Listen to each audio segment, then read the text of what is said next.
بسم الله الرحمن الرحيم الحمد لله رب العالمين والصلاة والسلام على سيد المرسلين وعلى آله وصحبه ومن تبعهم بإحسان إلى يوم القيامة والدين. Salam alaikum wa rahmatullah. Que la paix soit avec vous. Bienvenue sur Un rayon de paix. Nous nous retrouvons pour le second épisode. Voilà, ce soir, je vais interpréter le mot lit au nom de ton Seigneur.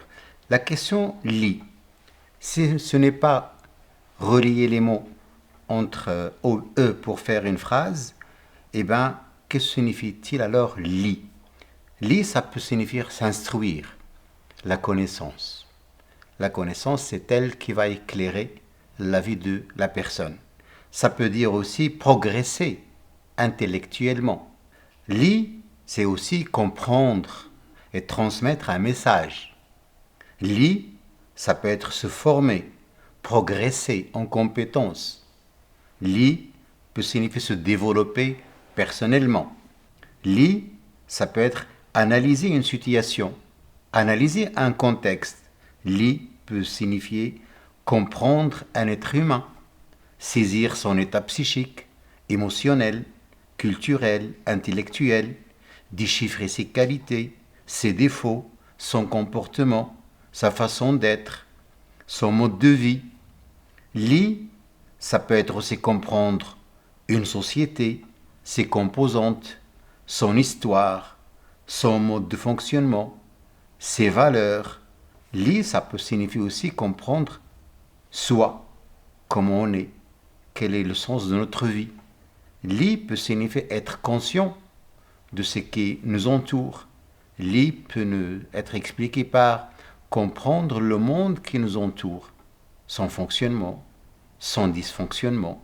Donc tout cela peut être derrière ce mot-lit, et c'est ce qu'on a compris que le prophète a mis en pratique. C'est qu'il a mis toutes ces définitions dans sa vie de tous les jours. Et nous allons voir que le prophète, durant sa vie, il a compris sa société, le monde qui l'entoure, son peuple, sa façon de réfléchir, comment il a construit toute sa vie autour d'une croyance religieuse. Et donc le prophète, à partir de là, comprendre son contexte, comprendre sa société, comprendre les êtres humains, il a eu la mission de transmettre un autre système de valeurs qui va mettre l'humanité sur un chemin vers la spiritualité souhaitée par la religion musulmane. À partir de là, elle a fait adhérer des individus à son message, elle a constitué une communauté.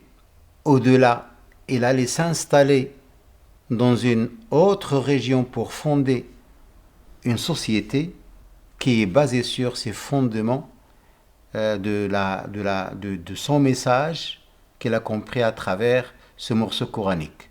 Donc elle a formé des personnes, elle les a éduquées, elle les a guidées vers le chemin de la spiritualité ultime, à savoir adorer le Créateur, lit au nom de ton Seigneur qui a tout créé.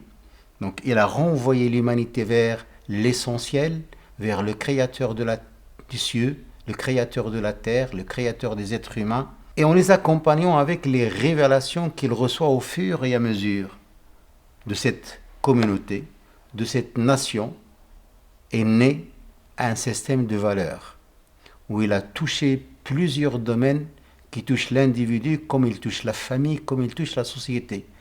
Un système de valeurs et un système basé sur une éthique, sur une morale qui a rendu à l'être humain sa liberté, sa dignité, son entité en étant un être humain intelligent, un être humain qui a donné un sens à sa vie, au lieu de courir derrière des statuts ou des envies ou des désirs, qu'elle a mis dans sa ligne de mire la foi en un Dieu unique, la foi qui va tracer son chemin et sa vie ultérieure. Elle a su par ce morceau coranique gérer les compétences qu'elle a formées, les guider, les accompagner dans leur mission. C'est de rappeler l'être humain à l'essentiel, à Dieu l'unique. Que cette vie, elle n'est pas éternelle, ce n'est qu'un passage et qu'il y a une vie ultime au-delà de notre monde physique d'aujourd'hui. Et ceci, bien sûr, a permis de bouleverser le regard de l'être humain sur soi, sur sa nature, sur la nature qui l'entoure et sur le monde qui l'entoure. Et le prophète, à partir de là, il a établi une vision pour comprendre le monde contemporain, basé sur des croyances et des valeurs universelles. Tel est le sens de la compréhension du prophète de ce passage lit. Donc c'est l'instruction, c'est la connaissance. Voilà, nous marquons donc la fin de cet épisode. Nous nous retrouvons pour le prochain. Salam alaikum wa rahmatullahi wa barakatuh. Que la paix soit avec vous.